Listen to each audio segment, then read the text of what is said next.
Welcome back to another episode of Oi, Let's Talk. Today we are graced with AJ, who you may know on TikTok as the bedroom and intimacy king, amongst many other things. So I'll let him introduce himself. Take it over, AJ.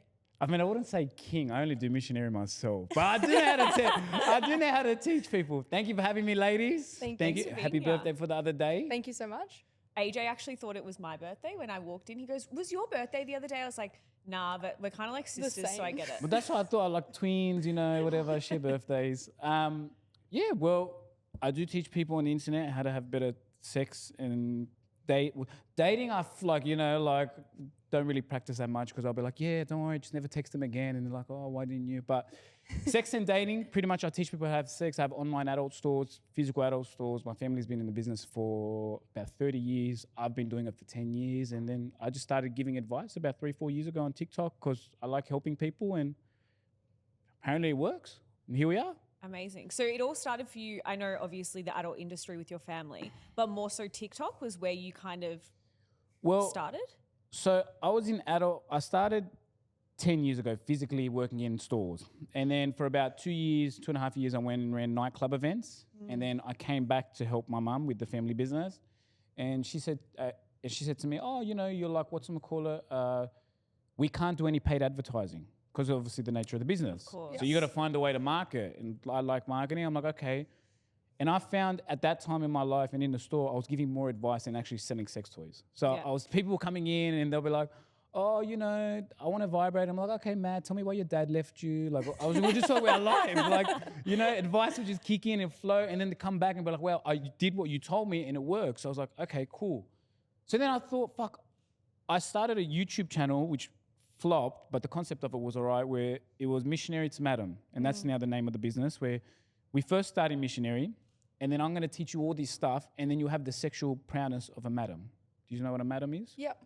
Give us a rundown, just in case our listeners don't know. So a madam is pretty much a well-educated woman or man. I think there's male ones that pretty much run brothels and stuff like that. So that cool older auntie that's got all the answers. Like, make sure you wear a condom and don't do this and do that. And so the idea was essentially, again, you start with the basic of what we all start in with sex, which is missionary.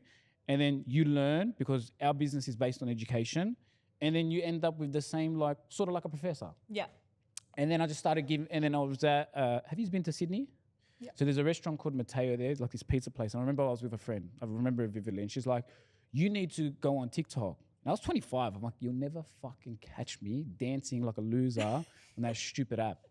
So I took one of my Instagram videos, posted it on TikTok. I got 30,000 views in the first, 12 hours. I was like, I'll fucking shake my ass for dollars now. Like, I don't give a fuck. So, and then just ever since then, I grew rapidly, like crazy. And then, it still blows me the fuck away.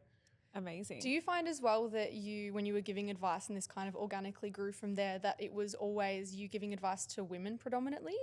Yeah, look, I don't target women, but I always get in trouble because I do target women in the sense that my view is this, is like, I give advice to both and either way, one's going to win. So you're both going to win because one's going to use it on the other or the other one's going to use it on one. Like I remember, I think someone attacked me. They're like, you always give advice to men. What the why are you complaining? If he learns where the clit is, you win. So what's the difference? It's a win-win. Yeah. I don't know. I just gave advice and I think because, I understand the fact of it. I listen a lot to women. I don't know why, as a man, I've learned how to shut the fuck up and listen to women talk. Good and man. I know. The keys Happy wife, happy life. The keys to the universe are so simple. Just shut the fuck up, listen and apply. It's not too hard. And then I've got a female audience. I actually have a very big female audience, like 90%. Yeah, because I found you as a female watching your videos, and then I know that when you're making videos, it seems like it's made for me, like I'm the target market. And I was just wondering if you had always gravitated towards messaging. It seems very helpful towards mostly women. Obviously, everyone wins. Though. Yeah, it's not intentional. Yeah. I think what it is when you work, because I've worked it out, I'm like 16,000 hours plus face-to-face with clients in the store. It's majority like 70% women. Yeah. So you learn how to speak to women on all different types, about the most taboo subject. Yeah. No woman wants to speak to a young guy who, about fucking why is this not working for my clit? And what do I put here? What do I put there? Yeah. And what's happened is I've learned how to be sort of so just open, upfront, and straightforward about it, where it removes all that sort of like, Why do you think sex is such a taboo topic? I mean, look, I think some things in life these days we've got to leave a bit taboo. It's good. Yeah. Not everything needs to be thing, but it's the most intimate thing. If Yeah. you really, really think about it. I mean, in today's current society, we think about like sex as, oh, we're just fucking, we're just that. But when you really like have emotional sex with someone, your like souls are just like connecting. So it's the most intimate part of anything. You know, I feel like you can't have a relationship without sex. Yeah. And to be honest with you, you can have toxic sex, but the most amazing sex comes when you do it in a relationship with someone you love. Yeah. But it's a taboo because no one wants to picture that. Like, I work with my mum. My mum's my business partner, but we have boundaries.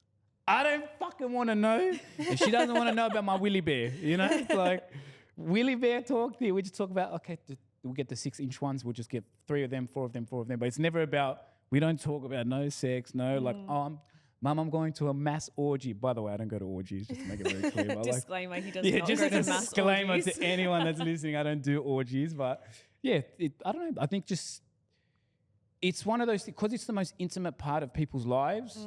It's sacred, you know, and it should be sacred. Yes, Yeah. there should be open conversations, and communication is probably one of the most important things you can do with the person that you have sex with, because, like, you know, I try to explain to women all the time that a man's only knows what he's taught. That's just how we are. We're like puppies. You know, I'm gonna get in trouble for that, but we're like puppies. You know, if you teach a puppy how to do a certain trick, he's only gonna know that trick, and so he's gonna do that trick for everybody. So, for example, if you're dating a guy, let's say you're dating Jack, and Jack is, you know, just broke up with Sarah. You've only had sex with Jack 2-3 times. He's had sex with Sarah 20 times. He's going to do all the tricks that Sarah taught him on you, because in his brain, you're the same person. You're a woman. You have a vagina. Until you teach him how to actually work well with your body, that's the only way. Yeah. Other than that, he's going to be licking your kneecap thinking it's your clit, because Sarah's kneecap was where the clit is. That's just how it goes. What advice would you give to women who potentially might feel a little bit uncomfortable having those conversations with their partner, what they actually enjoy, what they don't enjoy, and kind of teaching their partner new tricks? I think the first thing they need to do is, one, explore their own body. Yeah. Because it's like anything. How am I meant to know the destination if I don't know the destination? Do you know what I mean? You have to learn your own body. Secondly, if you're with a partner, number 2 is, the best way to good sex is, firstly, the choice of your partner.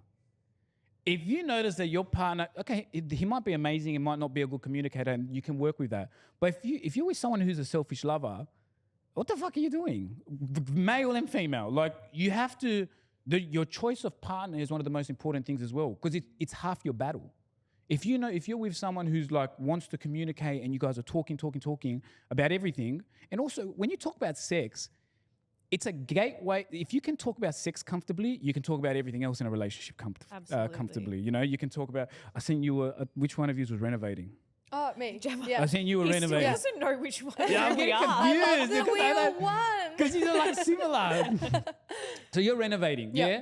It's like, you know, having that uncomfortable conversation of, well, I want these tiles. What the fuck you want them tiles?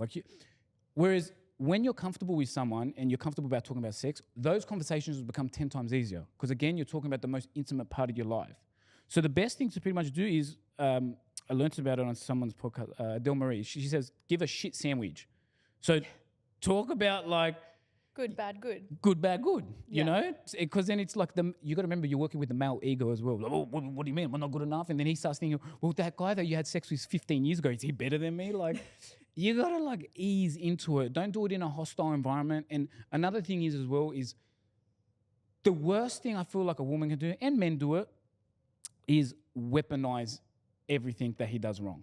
Because it's going to feel him. Like, if you guys are fighting and you're like, well, you can't even fucking find the clip. We're like, what I just left the toilet seat up. What's the clip got to do with it, you know? So, like, minimize weaponizing it. And again, that comes to the partner you choose. And that comes to also, I was having this conversation with my best friend, and it's like, no matter what, you have to have the ideology that it's you two versus the problem. Yeah. You know? I mean, when you're renovating a house, you learn it's like, you could fucking, you want to do this and you want to that. Like, no, the problem is, what tiles are we picking? So let's work as a team to get the perfect thing.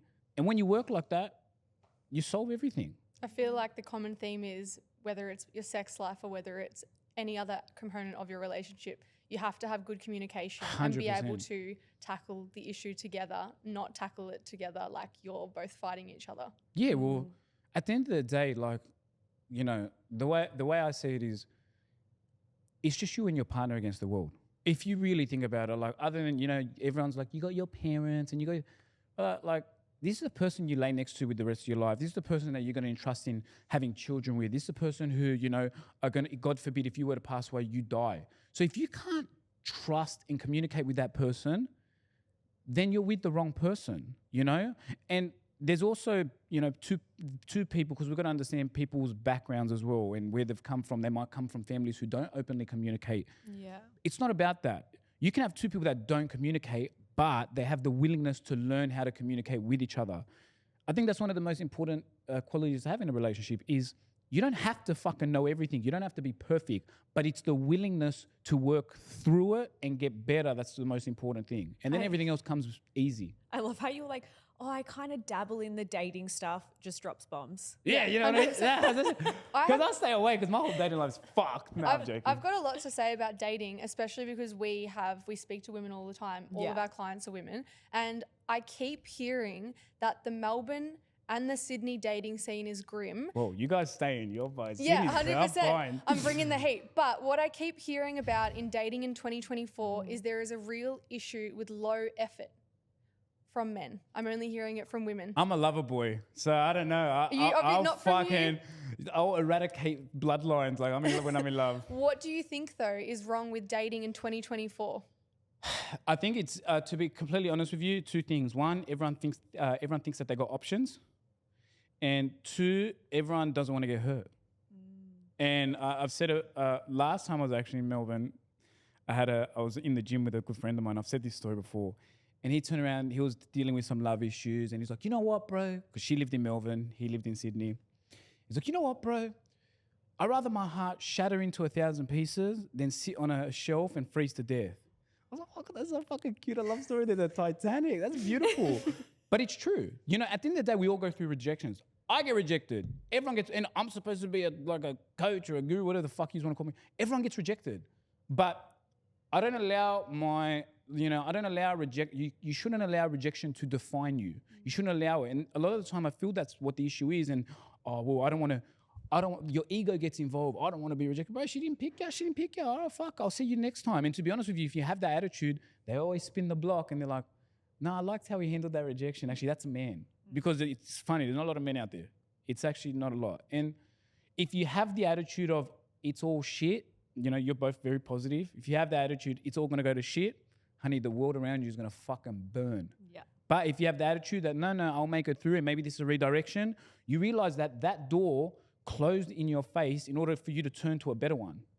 But you didn't notice the better one until your first one closed on you, and then you turn around, you're like, oh, hello, you know? But you have to put yourself out there. Oh, well, I'll attract the right one. Habib, you ain't attracting shit. You're sitting in your room on fucking TikTok scrolling and looking at my videos and every time you look at other people's things, and that's another thing. Social media fucks us too. Because we go look at the happy families, the happy, why can't I have that? I have a very close friend. He fucking burns me. God love him. He's like, I would recommend this man to if I had a sister. No, I wouldn't, because I wouldn't recommend anyone to my sister. But like if I had a woman close, and he's got the same thing, he's scared of rejection.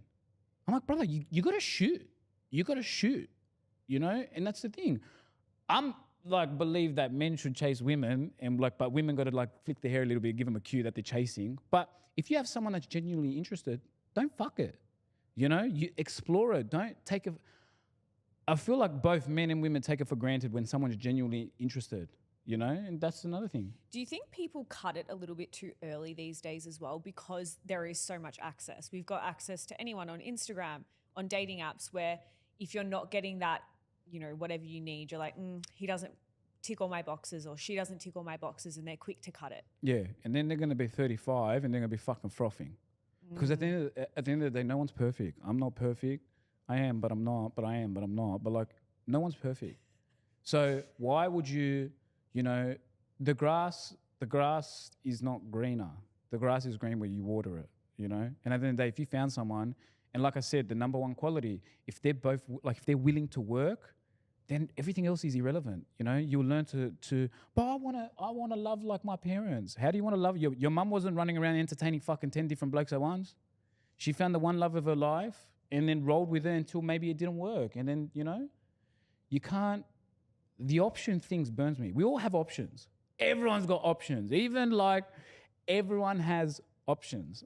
But I think what's important is in a world full of options, if someone is actually showing you the attention and giving you, pouring effort into you and they have amazing qualities, don't fuck that. I feel like we get complacent and we think, oh, well, they're giving me attention. That means I must be valued. That means, okay, who's next going to give me attention? No, you fucking idiot. It's an ego thing again. It's an ego thing. It always comes back to ego. But then they sit lonely at night when neither of them are like texting each other. Like, get out of your own fucking ways. Do you think that in 2024, the best place to date or to find people is still going to be heavily on the apps? Or would you say to men and to women to put themselves out there? And if you see someone that you find attractive, I know people find this really intimidating, but actually going up to someone? I mean, I'm a goer up to her. That's just... I think that mind you, I've got a fucking bone to pick with the abs. Tell us. Why am I getting Tell fucking? us, tell us. Why am I not getting sponsored? I should be like a fucking sponsored athlete on these things. Do we rate or hate dating apps? I rate and hate because here's the thing: a lot of people on the apps just to hook up, and that's cool. That's not a problem. What I don't like, and I've never liked it, is the whole idea of. I don't like the ideology of like leading someone on for just a certain thing. If you just want to have fun, be clear and goes back to communication. Be clear and concise. Because then if they're like, oh, well, I'm not looking for that, not a problem. I wish you all the best. See, the problem is with the apps, they fucking lead them all on. They sleep with them and they ghost. Whereas if you're like, I just want to have fun, focus on fun. The apps are a good place depending on your attitude. It's like you both are in the fitness space. Going to the gym, when you love it and hate it, is two different things, but we're in the same gym doing the same exercises. What's the difference? It's our attitude. Who's going to reap the benefits more, the negative person or the positive person? The positive person, because they're looking for the attitude. So if you go onto those dating apps and you say, hey, you know what? I understand there's going to be a couple frogs on here. It's my choice whether I kiss them or not, but I can also, match. I don't really like the banter. Next. Match. Don't really like the banter. Next. Match. The banter's all right. Maybe I'll give him a chance. Boom. Turns out to be a gentleman. Whatever. It's attitude. Think dating is a volume game? Because I am going to preface this, guys. I am not the dating and intimacy coach on this podcast. Me either. I'm not me, just to make it clear. None of us are apparently. And I have not dated I have a partner of 5 years. So I haven't been on a date in a very long time as a single lady. I've never been on a date. Do you guys still date, but? As a relationship, yes. But I mean, how often? Every week we try and do a date night. You need to do a date night. No trying. Oh, you're in trouble. You're getting grilled. You too, you're next. Don't worry, I'm not done with your next.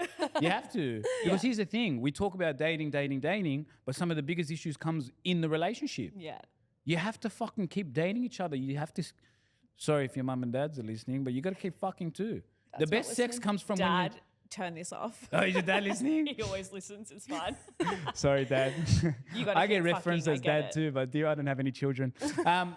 You have to keep dating. You have to keep dating because the intimacy is going to, if you don't keep dating, especially because you're both career women as well, you then get a roommate. No one wants a fucking roommate. You don't want a roommate, your partner doesn't want a roommate. Whereas if you just keep dating and 5 years, okay, the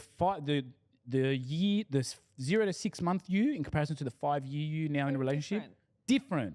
So that's why it's so important to keep dating because you keep learning. You keep learning. And for example, how long have you been dating yours for? 4 years. Perfect. I love references. I don't know why, but I've referenced your Renault like 10 times. But it's a perfect example. I have a lot to say on this as well. About your Renault? We'll save that for the next one. Keep going. Well, your Renault is example because he was, when he first started dating you, whatever you were doing for work, and now he's dating an architect. So if we have that ideology of seeing our relationships like that we're constantly falling in love with the same person, we're never going to fall out of love.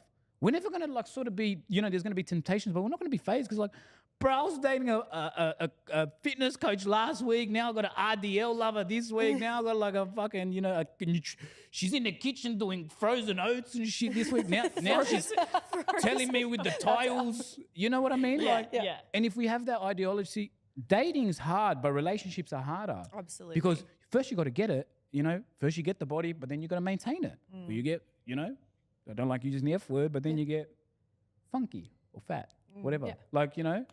So, yeah, I don't know. But, yeah. The volume game. We're circling back. Sorry, my bad. No, it's fine. Told it's you I fine. ran. It's the ADHD. We also do this as well. Circling back, do you think dating is a volume game? Do you think that you need to go on lots of dates to then find your quote unquote Prince Charming? Yeah. But I feel like if you like one, so here's the thing is like everyone's got options. I have come to a stage in my life, I'm very lucky because I've built my confidence up. So for example, like if I start talking to someone, also it's very different dating with a public profile like mine. I'm not saying that I'm some fucking celebrity, but like when you're sitting there and you give me sex advice to millions of people and women are commenting on your things like, oh my God, blah, blah, blah. It's a bit different because then a woman that you like looks at your thing like, well, he's got girls. Yeah. The girls are talking to him. He must be talking to everyone else. So I make a conscious effort that, if I'm really interested in someone, I stop talking to everyone else. Because my confidence isn't going to change. I can still go talk to so many people, but I think that becomes an ego thing. I'm not here for ego. I'm here for to find the mother of my children. So, but with some people, I feel like it has to be a volume game, but don't allow it to be an ego game. Be it I want to do volume to go for as many people so I can get to my one as quick as possible. And that could be like a building up your confidence thing as It well. can If you've been too. out of like the dating game for a while, or you're getting 100%. back on the apps, or maybe you faced a lot of rejection, or you've been dating lots of frogs. Maybe it's good to get out there and see a lot of people without the ego attached. We all date frogs. We all go through frogs. And at times we are the frog. Can't relate. Kidding. Like, I can't, you know what? I've come to a realization. Self-awareness over here. I have been a frog. Yeah. I've come to the realization that, every person that, in my past now I was probably the frog, and that's fine. Probably not, but that's fine. I don't want them to feel like, well, am I not good enough? No, I wasn't ready. Yeah. So it's not them. It's me as a man that's saying I wasn't ready. So to be honest, they probably dodged the bullet because I'm not going to be able to be ready for whatever I was. The dating in terms of frogs things, yes, but don't go on like a million dates. Don't go on things that you don't want to go on. Don't do it because you want to find your person. Because again, I also believe in the fact that the right person is going to come to you when you're least expecting it, when you're focused, when you signed up to get a program, get a good female coach that's going to help you, and you're taking care of yourself, and you're just having fun with life, and then it naturally brings whatever you want to you. When you say, where's this? It's like looking for your keys. It's like, if we're going back to sex, it's like orgasming. If you're trying to focus on an orgasm, you're trying to focus on finding a parking spot, looking for your keys, you're never going to find it. The minute you let go, you're like, fuck it, I don't care. All of a sudden, some fucking gorgeous 5'11", shaved head, let's just fucking reiterate, shaved. Yeah, I see you fucking smiling. Shaved head. A guy comes in, blue eyes, and oh my God, Prince Charming. Like, everything comes to you when you least expect it. Not, you should be ready for it, but you shouldn't be searching for it. Yeah. I have a question about having high standards as a female with dating and when to know if someone's actually interested in you. Because I talk to a lot of women, and when they talk to me, I think you deserve better, or like this vibe just seems off. And the example I would use would be if you really liked somebody and then they weren't necessarily reciprocating, say, wanting to make things official. So say you view what you have together as a relationship, but they're kind of never posting you guys together even though you're technically dating. Something as that as an example, when would you say is a good time to know whether someone's actually interested in you? I always go on show, don't tell. So someone can sell you the dream, means shit. It's what they show you. If you're interested in someone, they will show you. In terms of posting this, and I fucking hate all that shit. It's because then again, how do I know? Because it goes back to, it's not a one size fits all. It then comes to communication, be like, hey, this is how I sort of feel as if we're together. If not, if I can only speak sort of from a man's perspective, if a man's constantly making effort with you, he's consistent, he's going out of your way, he genuinely cares about what's going on in your world, and he's doing all the little things, he's interested, you know? If he's fucking flaky and he's hot and cold and he's not posting you and things, you know, he's probably married. Who knows? Like, it's so, your gut never lies. But also, self-sabotage is a thing too. You know, you could have the best person in front of you and you self-sabotage and you're like, fuck. And then what happens is that person knows their worth and they walk away. And you can't, they're not going to come running back to you. In terms of like flaking and effort, it's hard because in this day is like, if something's not reciprocated once or twice, a lot of the time people turn around and go, I'll go to my other options, you know? I did a Q&A box just asking things that my clients or my followers would love to ask you. And one of them was just, does it matter if your boyfriend or love interest or partner is liking other girls' things on Instagram? What are your thoughts on that? Does that mean anything? I also had the same question. Okay, all right, you don't need to put me in. You both looked at me very aggressively. Keep supporting women, baby. That's how we do. Like away. It's supportive. What, you know? Look, I don't know. Like my idea, like what? It's hard because here's the thing. If I say I don't do it, I'm a pick me. If I say that, I don't do it. What the fuck? I already got the one that I want. Why the fuck I'm going to like some supermodel? That's all I need to know. So it's a no. How do you feel about that? Just your say it. partner But was here's doing my that. thing, okay? Before you go, here's what you got to do. Yeah. Again, tell him you don't like it. If he keeps doing it, that's your answer. Yep. Yeah. I think that comes down to your, like, how you feel as well about it. Because, like, you've just asked me how I feel about Ben liking other girls' things. One, the relationship and communication that we have, like, Ben is a tattooist. He tattoos multiple different women, and I love that. And I love the people that he tattoos. Is he hiring? No. Sorry, my bad. but in my head and the industry that he works in, and he has a whole lot of women that work at his studio, and I fucking love all of them. So I want him to like their shit. So that's kind of different from that point of view, because I would never blink an eye about any of our trust. So, and from my experience, I've never been hurt in that element of someone saying one thing and doing another. So from my unique opinion, I honestly don't really care about it. If it was like there was some trust issues and someone was being shady and then they were liking things, then you would get in your head about it and think that it maybe means something more. But for me personally, I don't feel that way. But I understand, like, if you've been heartbroken and cheated on and then you start dating someone and you really like them, trust. and then they're constantly liking girls or making comments about girls, that would, I can imagine, really get you to question then it. I would look at that, sorry, again, me just being a dating expert apparently, I would look Go at that you, as like, sis. well, you just, like, that's not the person for you, right? Like, if they're sneaking behind your back and you're saying, hey, I don't like you doing that, and then they're just continuing to do it, it's like, that's that's your probably thing. your answer. That's the answer. Yeah, That's how I done. train my staff. You know, I say to them the minute they start with me, I said, look, don't take it the wrong way, but I'm going to treat you like a fucking idiot. So then I cover every single base in the sense that, okay, this is what you got to do, this is what you got to do with it. But I know how to do that. I don't know that you know how to do that. I don't know that you don't like me liking other people's photos. I don't want to be stalkerish either. Ben does good tattoos. I stalk. You should definitely go check it I out. stalk. I stalk because I'm like, fuck, I want to get some info. But look at that. Shout out Ben. But also, like, the liking of the photos is the way I see it is, if you communicate to your partner that you don't know, what I want to touch on is stop. You're allowed to have been hurt in another relationship, and you're allowed to have your walls up and your guard up. Stop punishing your next partner for the mistakes of the other partner. Okay? Because that, like, it happens so fucking much, and you end up, you know, pushing the person who's actually so good to your way because of the last cocksucker that you're with.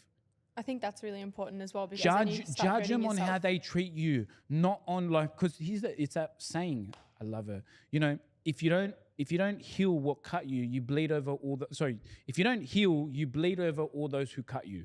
I butchered it somewhere like that, but it's right.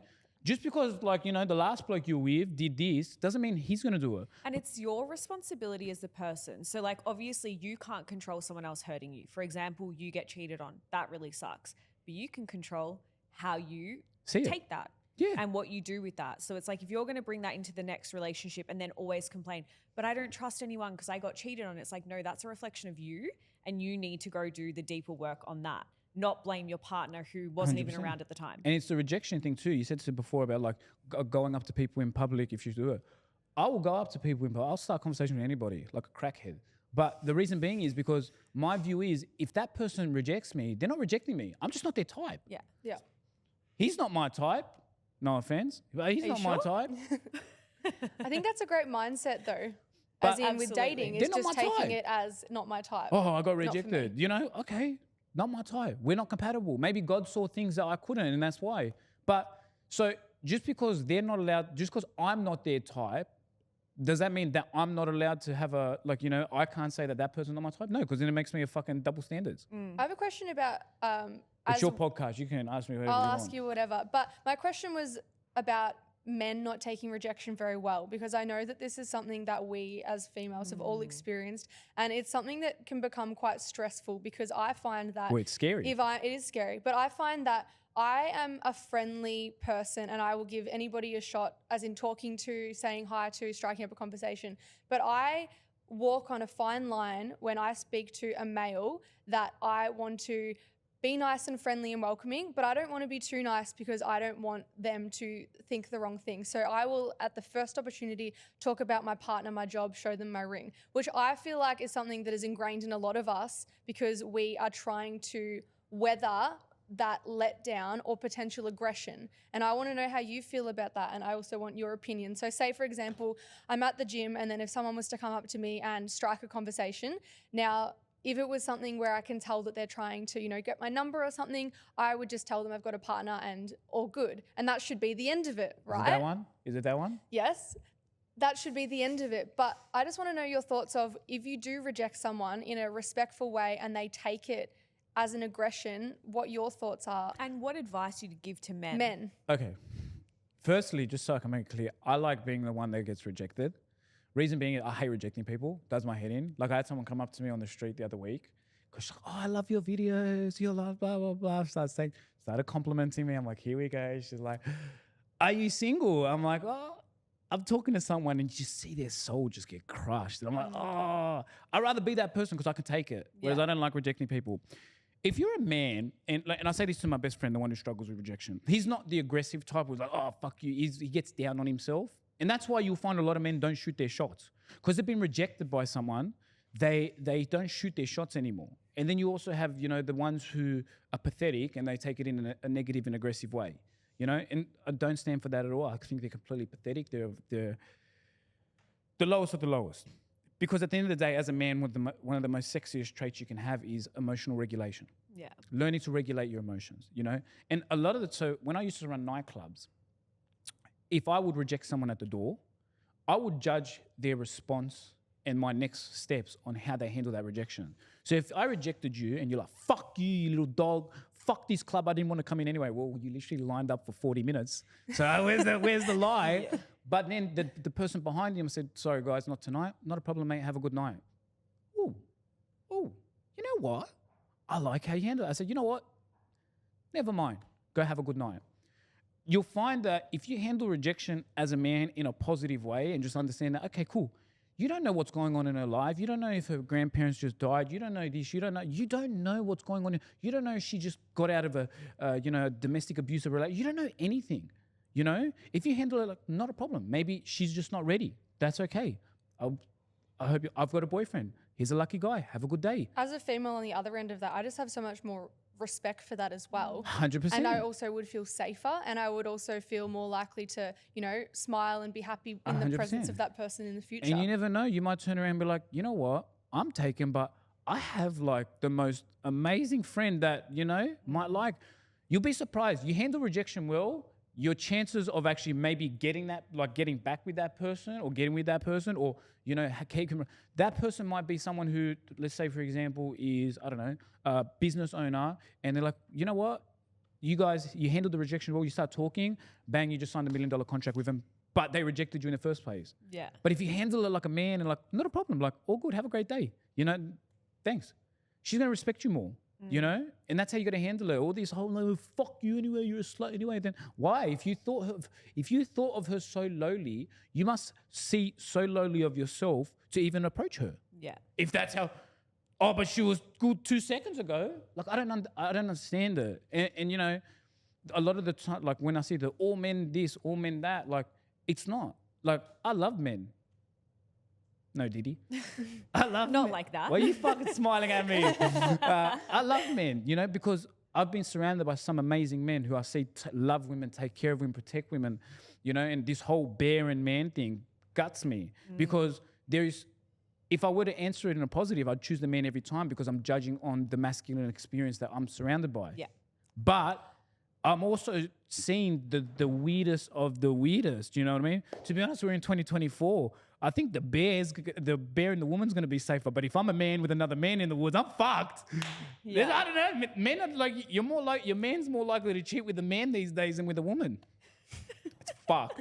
When I Sorry. wanted to go back to the bear versus man, Yep. it's like quite a... Have you asked Ben that question? Yeah, I had an interesting conversation with him because it's really hard to... As a female living in my experience of my life, my upbringing, my different times that things have happened that have scared me, whether it be out, online or whatever, my experience is so hard to explain to another male that hasn't lived that. So when I think of would I prefer to be stuck in a forest with a bear versus man, I straight away without thinking, I think bear. I feel like it's so hard and so scary even, and also it gets quite sad when you go down that thought process. But I did speak to Ben about this and he was super open-minded and respectful, and it's just so hard though to tap into my brain and be like, from this moment when you're this age to where I am right now, I don't know a single female that hasn't been sexually assaulted, hasn't been Abused in online, some way. Sorry, it's something. made me sad. Yeah. But I think that that's fucked up, and it's really hard to explain to a male Yeah. who has good men around them, who has a good dad who's had good experiences. It's really hard to be like, hey, I don't think it's you. I don't think you're the problem. Like, my best friend's a man. I love Ben. Yeah. I love all of the men in my life. But it's really hard to then be like, it's not you, but it has to be enough men for it to be on such a large scale for me to know not a single female in my life hasn't been impacted in a certain way. I think as well that conversation. No, you're so fine. You're I good. think, Don't worry. Yeah, that conversation's really important because we obviously have had like the same kind of experiences growing up in the same kind of like era and everything. Yeah. And I think it is quite hard to bring these conversations to a lot of men because a lot of men that you have these conversations with go, but it's not all men. And I totally get that. It's definitely not like what you said. It's definitely not all men. I won't lie. I've fought so many times to say that comment. Like, Yeah. I'm not gonna, not in this conversation, but in general, because I'm like, hold on, like I have a female audience of 400 and something thousand women. Like, I'm a male. Yeah. So when I see it, I'm like, again, I don't see it from that perspective. I see it from every male in my life would take a bullet for a female stranger. Which is you're living, Which I is my think, perspective. in like the minority Yeah. though, which is amazing. But I asked Aman that question and without hesitation, he goes with a bear. Well, I said with a bear too when I actually really Thought about allowed my life to really get into a deeper thing. But the thing is, I did a video about it and I said, I chose the bear, but the fact is it broke my heart that I had to choose the bear. That's what Aman said. He goes, I choose the bear, but I choose it with like reluctancy because I want to say the man, but also like this day and age, I can't promise anything, right? So yeah, it's a very interesting and like probably very touchy conversation. I want to have the conversation more as well, but I also never want any man that I'm speaking to thinking that I'm trying to attack them. No. But I also wish that it was a more open conversation so women feel safe to be like, hey, this is my experience. This is why I might feel on edge, or this is what you can do to support me, whether it be walk me to my car or understand why. And it's little things that men can do. Like the other night I was walking with my best friend and we just, he was going for a little bit. So we went for a walk and we were in all black. Okay. So like, it's like, oh shit, two guys, all black. And, but every time just the way we are and the way we've been raised, because I was raised by a single mum. So the way we're raised, like a woman will be walking on the footpath, but we would get off or we would walk to the other side. Yeah. I don't want that woman to feel uncomfortable around me. Like, I don't want to be treated like, not treated because I can understand it, so I don't take offense to it, but I don't want to be seen as clutch the purse. But I understand it because unfortunately there's many that have been in their lives that have made them feel like that. Yeah. And it's unfortunate. It's 100% it's fucking unfortunate. And I think men that get offended by it and not offended, but like get a bit defensive about it because again, they've had the same sort of masculine framing of what I've had, a masculine experience of, but I love everyone. Like I love all the women in my life. I could never, I help strangers on the street. I do this and the men in my life do that. And I've had a friend that has been like that with a woman and I cut him off. So like, I'm not like that. So why would you choose a bear over them? Because he's not doing it from he's doing it from his masculine experience, not from like the actual generic of, fuck, there's some weirdos in the world. Because there's some bad women too. There's some we forget I don't want to go into the whole men versus women thing because it's not about that. We're stronger together. And when it first thing I did a post about it, I'm like, no matter what, we're stronger together. Yeah. This whole fucking men this and women, it's fuck all that. We're stronger together no matter what. But, it's like any fucking, mass minority, like mass group, there's minorities that ruin it for everyone. Religion, genders, fucking ethnicities, everything. It's a minority. However, the difference is men and women is women feel that risk more because you just don't fucking know. You don't know. You're walking later. You can't walk the 3 a.m. street where I walk. Yeah. For example, like this, have you ever been to Europe? Yeah. Have you been to Spain? Yeah. Been to Barcelona? Yeah. La Rambla? Yeah. Okay, La Rambla is like one of the most dodgiest fucking streets on the planet. Like, you're either going to get shot, robbed, raped, whatever. And I remember at 21 years old, me and my best friend, we walked the whole strip at 3 a.m. in the morning off our heads. And then now that I look at it from a fucking male perspective, I'm like, no woman could ever do that. No. No woman in her right mind, you can do whatever the fuck you want, but no woman who respects her safety or whatever we would ever would do that. second guess it. Where 100%, you guys would yeah, just you don't oh, have fuck to. it. I should have second guessed. I was just fucking young and dumb. But you do that. That's the most dangerous street. But you guys do that on a street in Melbourne or in Sydney, which is insane in itself. And I really like that point that you made where we're in it together. We are. I think that's really important. It's not a men versus women because when you think about it, there's toxic men, there's equally toxic women, right? It's not men versus women. It's if we come as a united front 100%. And we're in it together, it's going to be better outcomes for everyone. We need each other. Absolutely. I don't care what anyone about women are this, men are that. I don't give a fuck. My willy bear and someone's eggs is what creates the next life. We need each other. Yeah. I need her just as much as she needs me. She compensates for this just as much as I compensate for that. We need each other. We're stronger together. The world wants us apart. We need to be together. That is the most important thing. We are stronger together and support each other and love each other. It's none of this like, I'm a fucking man, I'm this, I'm that. Brother, I'm just as much as a fucking man as you. But we are stronger together. And on that note, you cutting me off? We need to cut you off, AJ. We know that you have so much more to say, and I would love to literally spend the next couple of hours chatting to you. No, it was a pleasure. But thank you so much for joining us today. I appreciate you flying all the way from Sydney to Melbourne to sit your cute little butt on that sofa. Plug where people can find you. You're not my type. Stop looking at me. Sorry. Firstly, thank you for having me. It was worth every mile and delayed flight.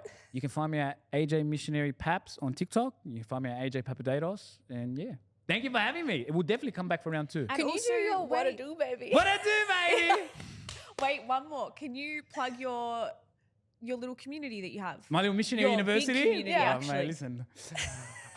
I know I'm going to get attacked by the greater education system, but Missionary University on skool.com. Do you find you have to do that all the time too? Yeah. I'm like, it's on school. I type school. It's not there. But yeah, Missionary University, anywhere you can find me. But yeah, let's grow and glow together. I love it. We'll leave all the information in the show notes anyways. We love you guys and bye.